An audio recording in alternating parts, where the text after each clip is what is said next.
Yo, yo, yo, yo, yo, what is up, everybody? It's Amberland. We are back, baby. I'm stoked to be back. We on that video again. I'm clearly wishy-washy as fuck. I'm one of them sometiming ass bitches who don't sometimes be in the mood to be on that camera. But it's all good. I'm here for y'all. Thank you all for being here for me. I don't even know why I even record these because I get like 5 views max. But it's okay. You're welcome still. Shout out to my 3 subscribers. 1 being me. Before I get into the topics, I want to touch upon Little Nas X. He is trolling the fuck out of these Christians, and I am here for it. I think that shit's funny as fuck. Because them the same niggas who chastise him for being who he is. I just don't understand how you can consider yourself Christian and say God does not like you for you loving who you are and who you love. It's the weirdest fucked up shit. And he said, I hope y'all stay mad. And I find it funny. The Satan shoes, he just took it there. He really did. But Nike made it very clear. It's like, no, we don't. They just got some Air Maxes. They did the things that they did with the Air Maxes. We ain't part of that. And it's like, alright. But the sweatshops with the young kids still got it. Wink. No. Maybe not. Maybe Nike has gotten better about that whole thing. Let's see. Also, April is looming. I mentioned how I'll be making a return to live stand-up comedy April 1st. Jokes. But joke was on me. The long story short, things didn't work out how it's supposed to, so the show has been postponed. But I am still performing that night, doing something for Kill and Be Cool. Shout out to the Holmes, Anthony, and then I don't know if they still perform together, but my old my first podcast engineer used to team up with Anthony for Kill and Be Cool. But yeah, it's just freestyle music pretty much. So I'll be freestyle rapping, getting things off my chest, probably in this in the tune to Slob on My Knob, because that's a classic. I don't know what it is about. I just remember where I was when I heard that for the first time. That's all. It's one of those classes where I'm like, what? I'm just in my room. I'm like, what? Anyways, so. Oh yeah, shout out to Civil Rights, because April 1st is when they released their album. So, very happy for you dudes. Shout out to you all who are also the masterminds behind Watch God. So, they are killing it right now. They've been killing it even further. So, I already bought my pre-order, so yay, looking forward to April 1st when I get to listen. I think that's really cool. I really respect and admire people who put together an album. That's something that I am going to work vigorously on this year to get going. Even if it's just like a mixtape, I really want something to be done in the process. Speaking of remix, I just said mixtape, but while we're on mix, there will be a remix on something that I am working also vigorously to bring back. So keep your eyes peeled and ears as well. So now we're gonna go into the topics, the 2-3 zone. Yo. I need to light up on this. So, the aftermath of Derrick Jackson. There's like an article in Essence who's like, why black women feel betrayed about the whole shakedown of him being a philandering asshole. And just his wife she's still responding in the most deadpan way. If you guys are saying that I'm a hostage, but I very much so wanted to be there. Like, I don't know. It's just, it's like, and someone was saying that I was looking there to save face. It's like, Or I was trying to save my man. Only Jesus can save my man. Like, alright, lady. Alright. But Derek Jackson, so I noticed that he ended up disabling the comments after he fucked up by saying, blink twice, sis, if you let us know you're okay, LOL, and people went hamski whamski on him. So then he ended up disabling the comments. He definitely disabled them on the YouTube post. And the live is still on YouTube, but he definitely took off the "did I cheat on my wife" part. I mean, what a narcissistic ass. I still don't remember the apology. I don't recall hearing one. But he definitely never apologized to his wife, who he was cheating on. Like, so he's been cheating on her off and on for ages. Like, they've been together since college with his whack ass, where do you go, Jacksonville State? I don't even know, but he has some whack ass football stats. He was a tight end. It's like, man, a 5'7" tight end, right on. But yeah, she was there, and she looked unhappy the whole entire relationship. She just looked like she was there. Like, I mean, was it arranged marriage? Like, I don't understand why she was there if she never wanted to be, and he never wanted. They just don't even look, like, the body language just look off. Why are y'all even married? Somebody gay. I mean, that's just the bottom line. I think just somebody's gay, and somebody's beard. Clearly, she's the beard, and he's the... Anyway, or not actually, because he be... I guess he's not. He pulling them pretty hoes. When I saw them, I was like, ooh, leak. But it made me question her. I was like, what are you doing with this nigga whack as shit? Like, there's no way. But anyways, but yeah. Like, how did this nigga pull bitches? What I'm saying is, like, he's so whack. Like, I don't even... But yeah, he's so... Yeah, I guess she's not the beard. She's just there. She's her own beard, the wife. I mean... But yeah, he cheated on her. And then he got his act together, quote unquote. And then... That was his rise to fame. Him admitting how unfaithful he was, and how much of a dickhead he was, and how he realized how much he was hurting her and just making her doubt her worth, etc. That was his claim to fame. Like, this whole thing that, like, he started with being a blogger, and then it moved on to just being in his car and outside of his mistress's house. Oh, this dude is just so lame. All I want to know, why were we even listening to this guy? Like, were we just so, like, are we tired of Ayanla? We tired of her yelling at us? Not on my watch. We tired of that? Or are we tired of Oprah, you know? Because it's like, dang, Oprah, I'm not necessarily a middle-aged white lady, housewife, but I'll still fuck with you, I think.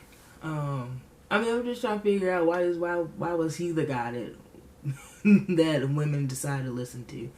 Why was he like the Steve Harvey we never had? I don't understand, because I never heard of the guy.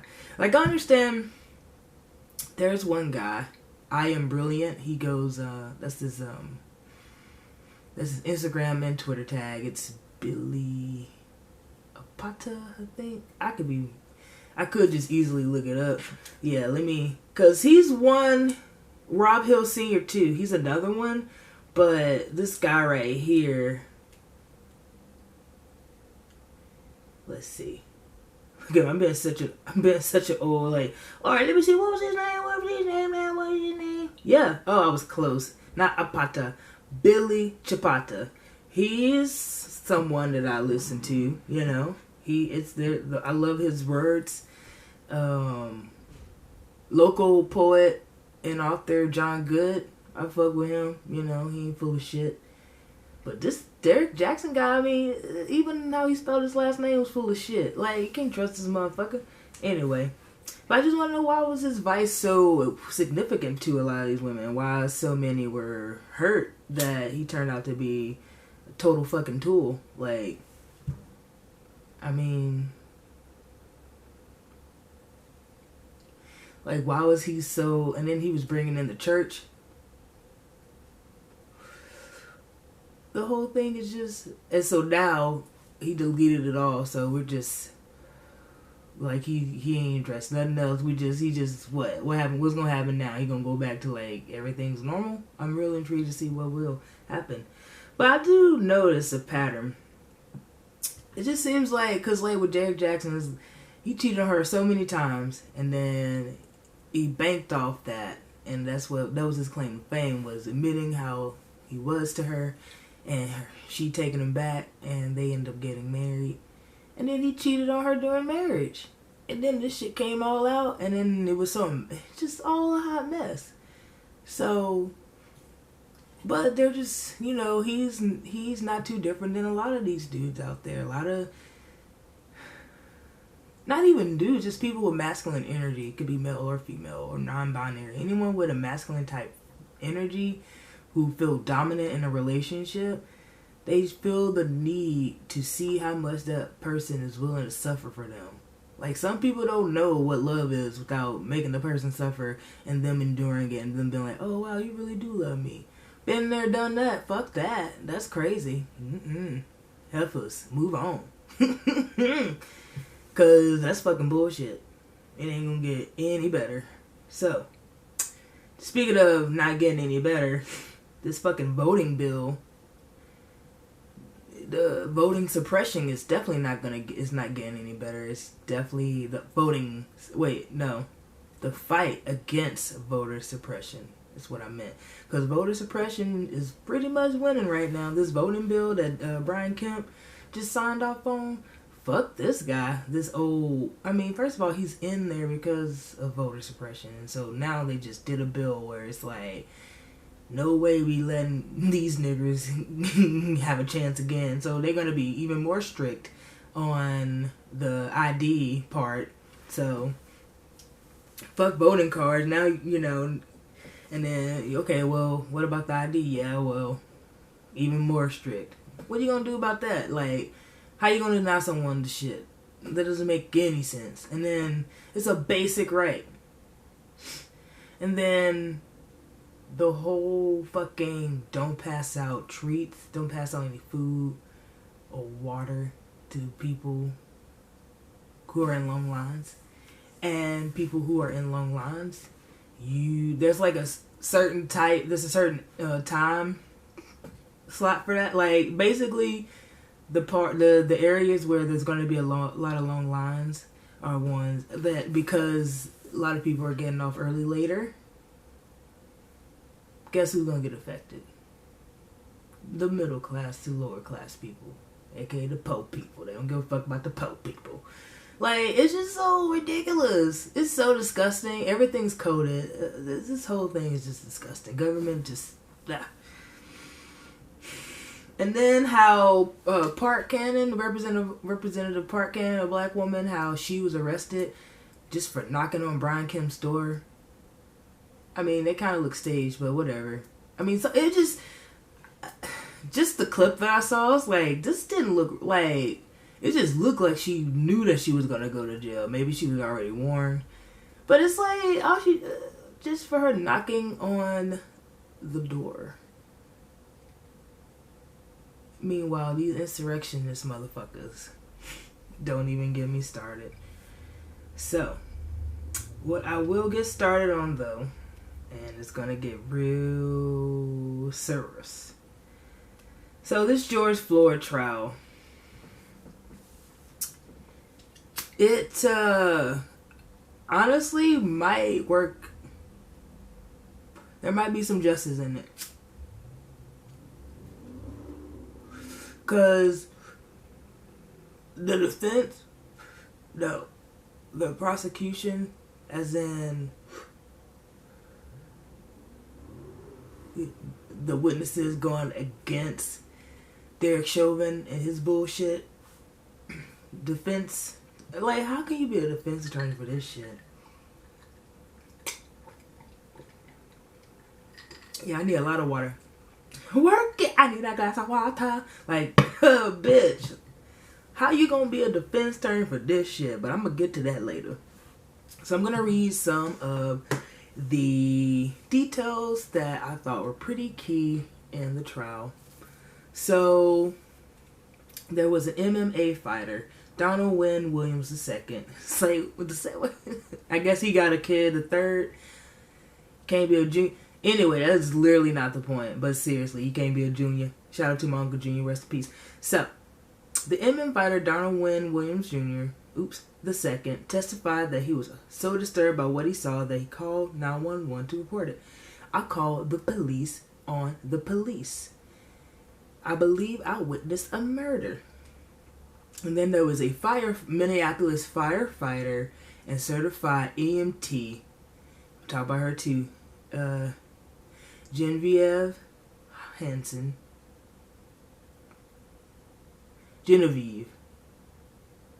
Yes, sorry. I love that name. It's like there's the French pronunciation and the American. But anyways, she was out for a walk on her day off, and she testified she wanted to render aid to Floyd and repeatedly asked police to check for a pulse. They refused. I tried calm reasoning. I tried to be assertive. I pled and was desperate. I was desperate to give help. She was like, yo.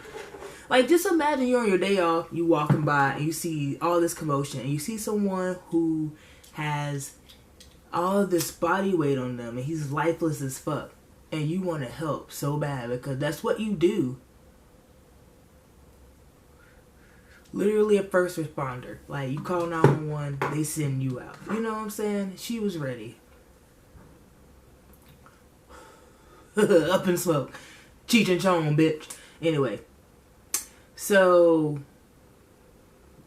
after that, she said she also called 911 to report what the police had done. This is 2 witnesses already off rip saying they called the cops on the fucking cops. Her call was the 3rd such report. So that was the 2nd time in that. But it was really the 3rd time such a call was made. Ain't that a bitch? You know what else? 846 ain't the number. It's 9:29. 9 minutes and 29 seconds. That's how long Derek Chauvin's knee was on George Floyd's neck before he died.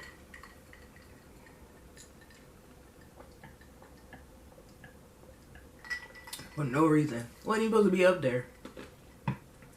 Wasn't even supposed to be up there. Like, he was up there for a job, but, I mean, he ain't even from there. Like, of course he's supposed to be up there because of his job interview, but he was happy to turn his life around. So, after this was the 3rd call where it was the 911 being called on the police, it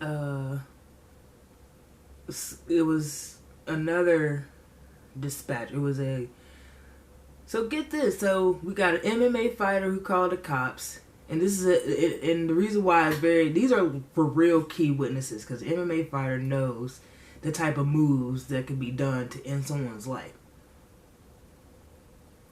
Like, the Williams guy said that Chauvin, he was using a blood choke, and that's I mean, it don't even sound like something if someone can come back, but that's when you just go, yeah. So you got an MMA fighter who is a professional, and he knows what type of moves can be made to end someone's life. And that's what makes them professionals, is that they fight to win, they don't fight to kill. But he knew what type of moves that could be made to end someone's life. And then you got EMT, who was off duty, who was able to render aid but was told not to. Also called the cops on the cops. 3rd person, a Minneapolis 911 dispatcher who saw the arrest on a live video feed. Also testifying. God, these people, there's like no, I mean, I'm telling you, man, there's just, if this motherfucker walk, holy fuck, are we in a racist ass, oh, well, we're already on a racist side, but this is like, I mean, because it's like, we got all these witnesses, man, and it's like, how can the defense win this shit? Anyway. So, on cross-examination, the Hanson chick, she's a dark-haired white lady. But she looked like the type who don't play, right? So, she was talking shit to the defense attorney, Eric Nelson. She was like, well, he kept questioning her, and he was trying to see if she was ever upset about the whole thing, because he's trying to, the angle is, the reason why Chauvin reacted the way he did was out of anxiety and, people's anger made him, it was influenced by that. Stupid. So, she responded, said, I don't know if you've ever seen someone die in front of you, but it's very upsetting. After dismissing the jury for the day, Judge Peter Cahill admonished Hanson, telling her to answer the questions asked and stop arguing with Nelson. Pretty much, hey, get along. I didn't know you could get, I guess that is contempt of court or whatever. But she will continue tomorrow with her testimony.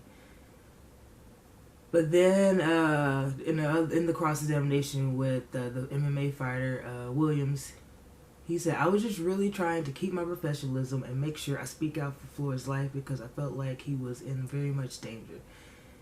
And it was also, like, the defense attorney is pretty much busted. Like, he's really trying to get under their skin. And he said that he acknowledged that he had called Chauvin and towel names, called him bums and shit like that. But he said that he said, I grew professional. I stayed in my, he said, I never grew angry. He said, I grew professional. I stayed in my body. You can't paint me out to be angry. So these are the charges. The second charge, the second degree murder charge says Chauvin intentionally assaulted Floyd with his knee, which unintentionally caused his death. Right? It's like, I meant to hurt him, but I didn't mean to kill him. That's basically it. Third degree murder says Chauvin acted with a depraved mind without regard for human life. So, insanity, essentially. And the second degree manslaughter charge says Chauvin's culpable negligence caused Floyd's death. So, none of this is first degree, really, but it's obvious. So, Chauvin can be convicted of all, some, or none of the charges. Minnesota's sentencing guidelines recommend about 12 years in prison for each murder charge and about 4 years for the manslaughter. So, we don't know. It's going to take about 4 weeks at least, and then going to have deliberations. So, I don't really fuck with that. But it is what it is. That dude is such trash.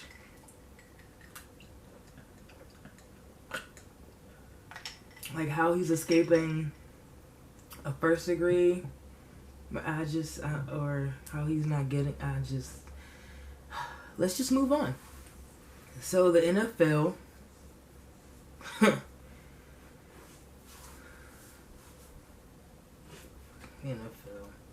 I'm just gonna say this one thing and move the fuck on, because it's clear. I mean, I do not fuck with NFL anymore. But yeah, they're gonna have a 17-game regular season now, and the preseason games are only gonna be 3 now. They shouldn't even be 0 because it's fucking football. People get hurt, but they don't give a fuck. Let's add another game. What's 7? So now we got 18 weeks. What is they gonna do? What's the extra game gonna do? Fuck them. So, in NCAA, we got Mike Woodson, who, y'all might remember, Hawks fan. He coached here. He's going back to his alma mater at Indiana University. He's gonna be their coach, and I think he's the second black coach there. I think maybe Keith Smart was there as a coach too. I'm not sure, but I remember when Mike Davis was there because he went there. He started there right when I was thinking about attending there. I went to a journalism institute there. I went to a journalism workshop there for 4 days because IU was my top choice, and I got in, but they didn't give me enough money, so I went to another great journalism school that I always talk about. So, yeah, IU has Mike Woodson now. That makes him the 14th NCAA coach. They don't have that many black coaches. Leonard Hamilton with Florida State, he's been there for 20 years. Well, 19 years. You have Juwan Howard, who's at Michigan now, who's killing it. But, yeah, ain't that many black coaches there. There's always been a problem. Pac-10, they've never had a black coach there. Pac-12.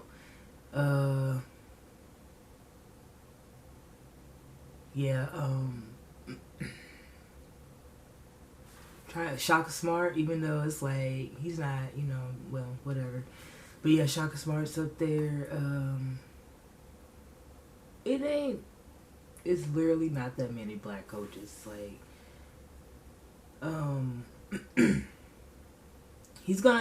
Woodson's set to be there for 6 years, so, but yeah. NCAA need to fix that. I guess it's still better than the NFL, but I don't know why they are. Yeah, the Pac-12 really never had a black coach. That's fucking wild as shit. Doesn't make sense. A lot of black players, they go to their colleges, so oh well. Blake Griffin is back, baby. Yeah, he's with the Nets, and he dunked for the first time in 2 years, not too long ago, so that was cool. And then LaMarcus Aldridge, he got bought out from his contract, and he is now with the Nets. I don't know, guys. I think the Nets gonna be something. It's gonna be the Nets versus the Sixers in the conference finals for sure, hands down. There's no way it won't be. But yeah, and Lakers and Jazz.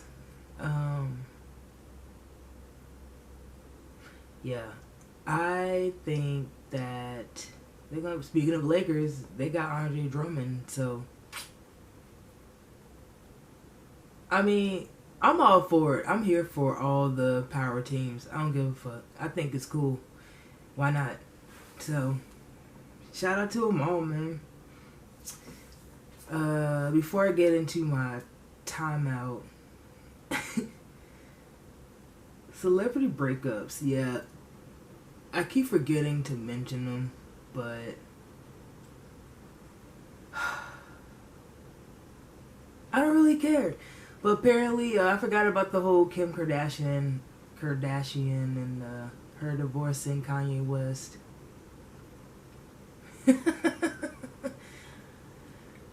Whatever. Who didn't see this shit coming? Next. Saweetie she broke up with Quavo. Also, who didn't see this coming? She did Back to the Streets, and then she did Best Friend. I think she was telling us already, but she was also being like, my man left me. Well, didn't she recently, wasn't she also part of some shit of where she broke her Twitter back because she was talking about, if your man don't get you a Birkin, he don't love you type shit? I don't know, but she don't even give a fuck now. She's like, fuck that nigga. She said, I wasn't gonna keep upholding this facade when I'm really hurting inside. It's like, girl, join the club. So, I am now at the timeout. I I just want to briefly talk about it because I don't want to give none of these motherfuckers any type of airplay. Really, like I just don't. But I've noticed there's been a lot of people just being hella entitled during this pandemic.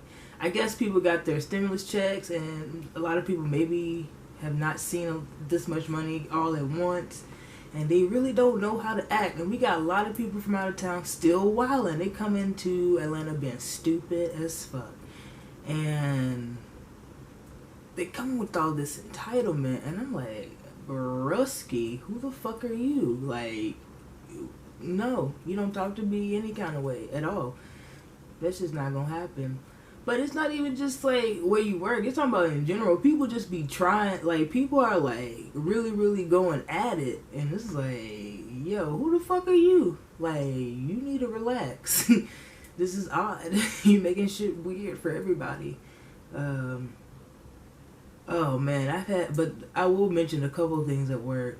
And I just couldn't help but notice, like, what they were wearing. And I guess I'm becoming Joan Rivers. Like, I'm starting to roast people for what they wear. I might have mentioned this before. It's just easy to roast people for what they wear, because you can change your clothes.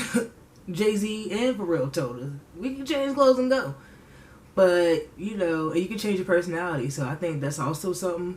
But, you know, making fun of someone for something they can't change is definitely punching down, but it's completely punching up when somebody can change what the fuck I'm roasting. So if you come, like, there was this chick who she just, I don't know what it was, it was one day at work where she just had, wait, it was when I was trying, I think I mentioned this though, I might have, where I was trying, you know, that's the thing, when you're nice to people and they just take advantage and then they get upset out of nowhere when they come across another employee that's not as nice as I was, and they want to take it out on me because they think I'm the weak one.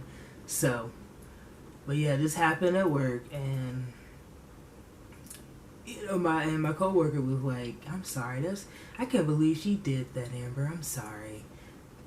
She said, she was like, let me at her. I was like, oh no, you're good. I said, it's not my fault she wearing a Little House on the Prairie dress. She was like, damn it, Amber. This bitch had a fucking Blanche Devereaux stepping out dress. You know, with the type of dress she's stepping out when she's about to get some old dick. This is what this bitch was wearing. Like, this shit had fucking shoulder pads. I'm like, are you really wearing a pleated dress with shoulder pads? What are we doing? Like, I was looking at the wrong thing, by the way. I keep... Hey. But anyways, it's like, this bitch really had on pleated box dress with the tie around it. And shoulder pads. And she had the nerve to try to say some shit. And she's like, I'm never coming here again. I'm like, promise, bitch? Be like Jagged Edge. I never want to see you or that dress again. I'm real upset about this dress. I didn't know people were still keeping Dress Barn in business. What are we doing with our lives? Like, who's still shopping at Cato? Who still shops at Catherine's? Alright, I'm done. So, also, another one. These are both sisters too. These both black women. Like, come on, man. I guess not all of us are like regal as fuck, but shit. So this lady, she was upset about something too, and she got real sassy with me, and I was like, alright. But the whole time she got fucking pickaninny plaits. I'm like, you really out here looking like a pickaninny plat doll? Like, what are we doing? You look like those little dolls from Tales from the Hood when they were called Niglets. It was weird. There was no other way to describe them. They're literal pickaninny plats. Alright. You know, like in Lovecraft Country?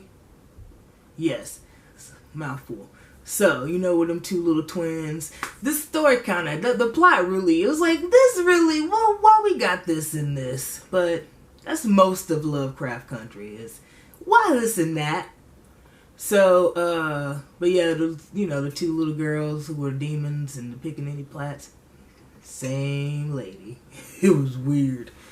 I was like, you gonna start doing the chicken dance too? I'm confused. So, all that to say,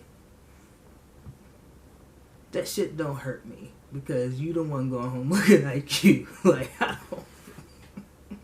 don't know. Some of these people just think that they have control over our lives. Like, they think that a bad review is like, oh, let me write this bad review about this person, so, and then maybe they'll get them fired. Who does that? Like, why would you even try that? Why would you even want that kind of power where you can just feel like you can inconvenience someone? But the thing is like, jobs are jobs. I'm not gonna sit here stressing over this shit. Like, it's just, I have faith in myself that I will find something, but I'm not going to be tethered to anything where I feel like I have to make myself uncomfortable just for someone else's comfort. Alright, so, oh yeah, but there was, on the opposite end, well, I was just in line for the Publix on Eastlake. I'm putting them on blast. And I like that Publix. And I was real stoked because fucking Publix Mardi Gras wings are the ultimate best. So I'm in line. All of a sudden, the lady who was doing the orders, she comes from behind the counter and cleans up this mashed potato that was knocked on the ground. I don't know if the dude did it on purpose, but the way that she was acting, he might have. I don't even know. All I heard was, like, she did one of those, like, black man. That's why I don't fuck with him. She black. She is a black woman. She's older black woman, too. And she goes, I just don't do it. And she said, if he ever come in my line again, I am not going to serve him. He was the nastiest customer I ever had. I was like, really? Ever had? Okay. But also, what they got to do with us? We just want some wings. And so there was a lady in front of me. And I was like, the vibes are weird. And also she, she, used the same glove that she picked up and cleaned off the floor. And she didn't change them. And then the mask is under her nose, which, whatever. Because she's talking, so shit happens. But it was just too many things. Mainly, it was just the bad vibes. I don't like bad vibes touching my wings. You feel me? So I just went to the refrigerated section and saw that there were some that was already refrigerated. I was like, let me just get these wings. And they lasted 3 weeks. I meant 3 days. But, so shout out to Publix and their wings. But no, man, that shit was just weird. But the most important thing is, like, what they got to do with all black men just because this dude was a total tool? So what? And the best part of that was the guy, her coworker who was helping her, a black man. He's like, hey, okay, I understand you upset, but you ain't got to pin that on all black men. Dang. Just like this whole Derek Jackson thing. It's like, don't think, oh, well, none of y'all good. If he ain't good, it's like, no. Let's stop making things monolithic when it comes to us. And let's go to the bread.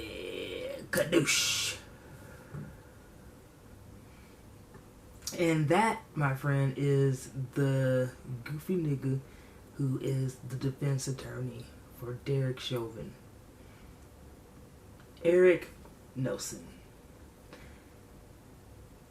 He argued that the case was more complicated than what was presented on video.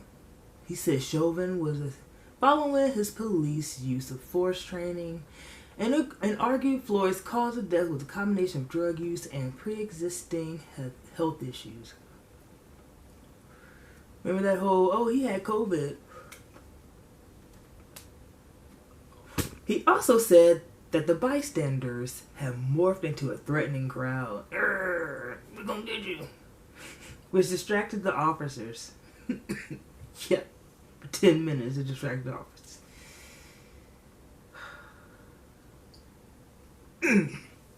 And then when he was doing the cross-examination, he was trying to get the witnesses to admit they were angry.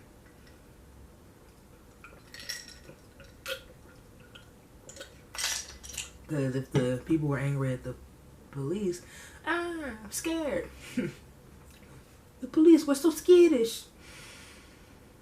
Seriously, how can you be the guy defending this shit? That was... I mean, you got people who took forever to get that there was racism in this country. You got them to finally see it. Like, everybody globally saw that shit. And you gonna be the nigga defending the nigga who blatantly and obviously killed innocent man? How, Sway? Fuck you, bro. You are the worst. But not the worst is Genevieve Hanson. I gotta just... Some names you just gotta take your time and say it right, you know? Because I'm a fast talker. Genevieve Hanson. And I'm probably still fucking it up. So, she gets the swish. And I think she is the first white woman to get this honor.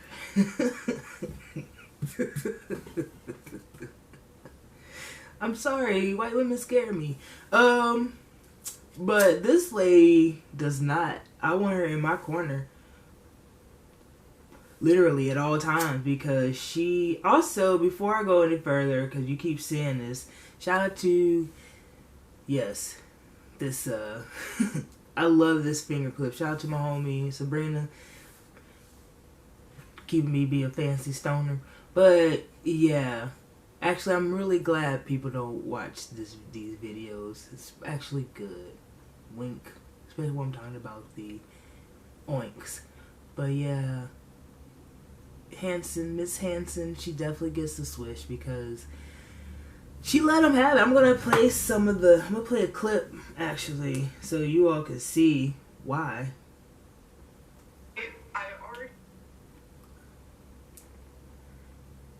I already had decided what his level of consciousness was, so I would have requested additional help. I would have wanted someone to call 911 for the paramedics and fire to come. I would have asked someone to run to the gas station and look for an AED.